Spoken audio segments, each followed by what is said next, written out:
Hello friends, welcome back to our channel. विद्यार्थी मित्रांनो, स्वागत आहे तुमचे आजच्या या व्हिडिओमध्ये. मित्रांनो, आपण यापूर्वी मिस स्लिपरी या इयत्ता 8वी इंग्रजीच्या पाठ्यपुस्तकातील धड्याचा पार्ट 1 डिस्कस केला आहे. आज आपण पार्ट 2 विषयी चर्चा करणार आहोत. चला तर आजच्या या महत्त्वाच्या व्हिडिओला आपण सुरुवात करूयात.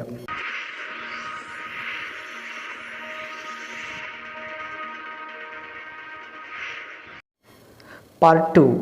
The bell had already rung when I reached the school. The teacher was in the classroom. I sought permission to enter. बघा, मी शाळेत पोहोचले तेव्हा आधीच बेल वाजली होती आणि शाळा भरली होती. शिक्षिका आधीच आमच्या वर्गामध्ये शिरलेल्या होत्या. मी त्यांची परवानगी घेतली आणि वर्गामध्ये गेली. The teacher wore a frown on her face. But she let me enter and told me to see her in the teacher's room after the class. Her tone was not of annoyance or anger, yet an unknown fear made me nervous. Reassuring myself that she was a kind-hearted teacher and would not punish me, I reached the teacher's room with hesitant steps.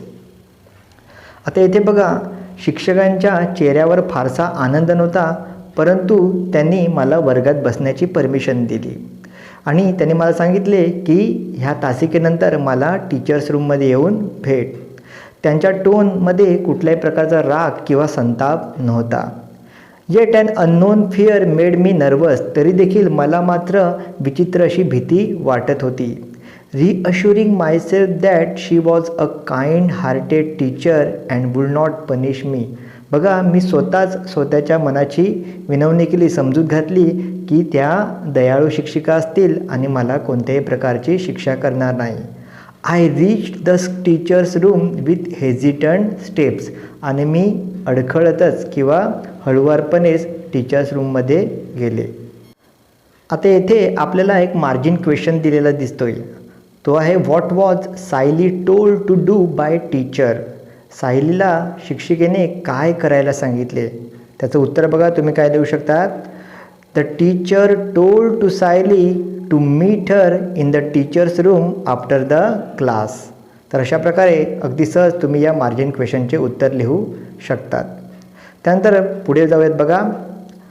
The teachers greeted me with a smile and asked me to sit by her side.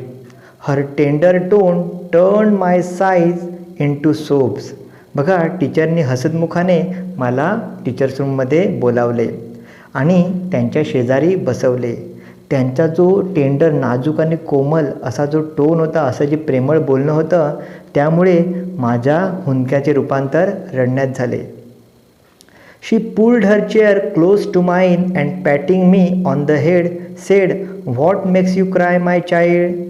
त्या त्यांची खुर्ची माझ्या शेजारी घेऊन बसल्या आणि मला पाठीवर थोपटत म्हणाल्या की तुला रडायला काय बरे झाले.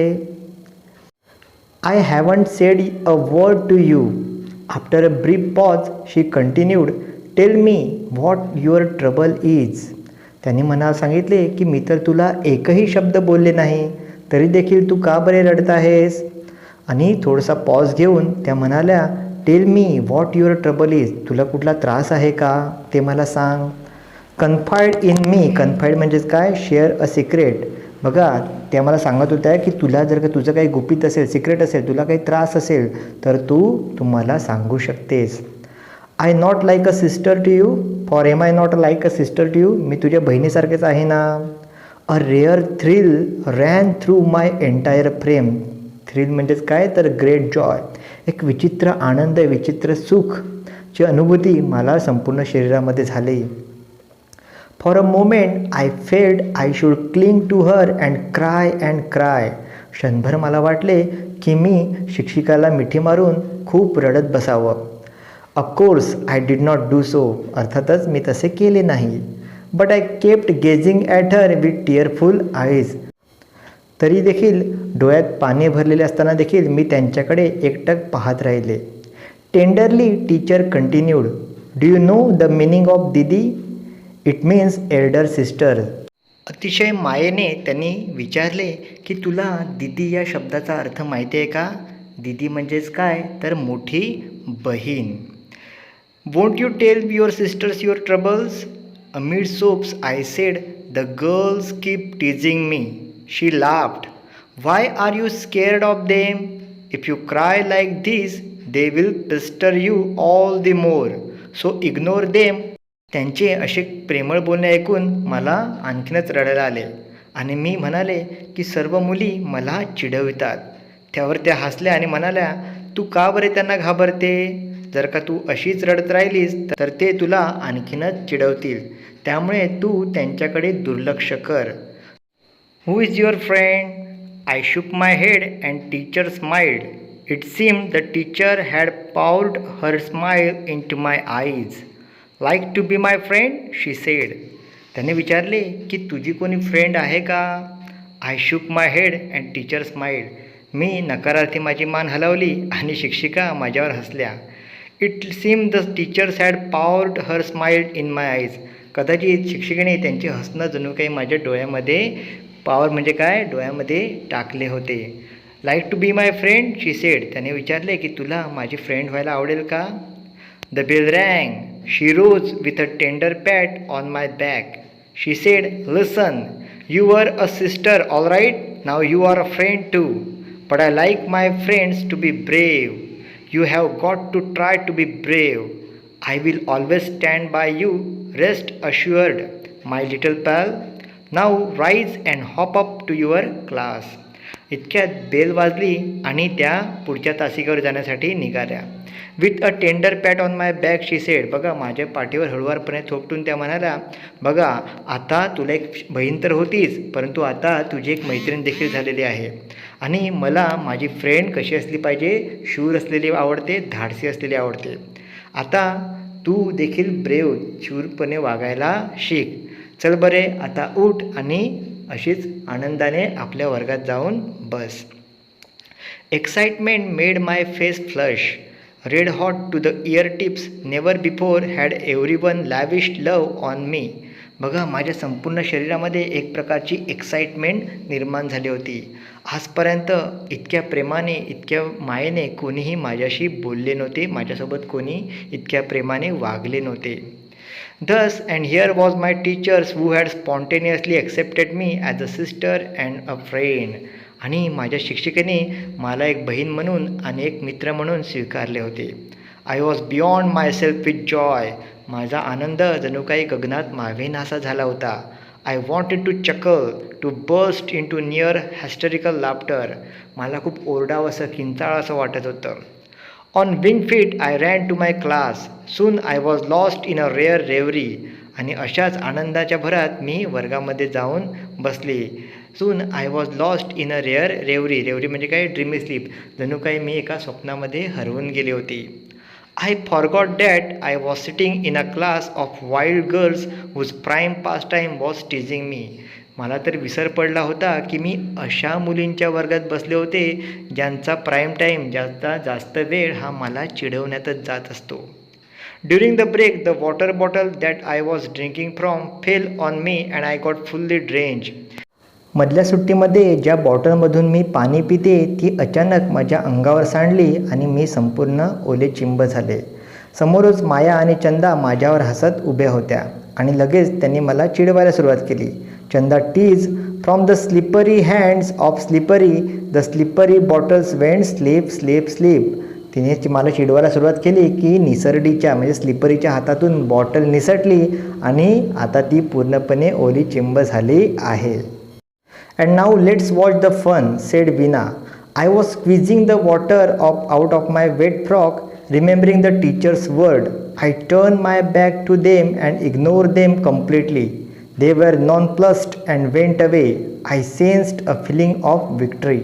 मी माझ्या भिजलेल्या फ्रॉकमधून पाणी पिळून बाहेर काढलं आणि शिक्षिकेचे शब्द मला त्यावेळी आठवले की त्यांच्याकडे दुर्लक्ष कर. म्हणून मी त्यांच्याकडे दुर्लक्ष करून तसेच तिकडून निघून गेले. पहिल्यांदाच मी अशा प्रकारे अगदी आनंदाने आणि त्यांना न घाबरता त्यांच्याकडे दुर्लक्ष केले होते. मला जणू काहीतरी जिंकल्याचा भाव निर्माण झाला होता. Before the school close for the day the teacher came to the classroom again and said to me, from today you are going to be responsible for bringing the register chalk and duster every morning. Come, take this key, carry these notebooks to the teacher's room, count them and keep them in my drawer. Ask the peon to show you my drawer. त्या दिवशी शेवटच्या तासिकेला पुन्हा त्या शिक्षिका आमच्या वर्गावर आल्या आणि त्या मला म्हणाल्या की आजपासून वर्गामध्ये रजिस्टर, चॉक आणि डस्टर आणण्याची जबाबदारी तुझी राहील. चल, ही चावी घे आणि ह्या नोटबुक मोजून आपल्या टीचर रूममध्ये नेऊन ठेव. तिथे शिपाई काका असतील, ते तुला माझा ड्रॉवर दाखवतील. माय अदरवाईज ट्रेम्बलिंग लेग्स वर now filled with some miraculous strength. I rushed enthusiastically and completed the assigned job in a jiffy. When I placed the key on the teacher's table, she looked at me and smiled. I smiled back.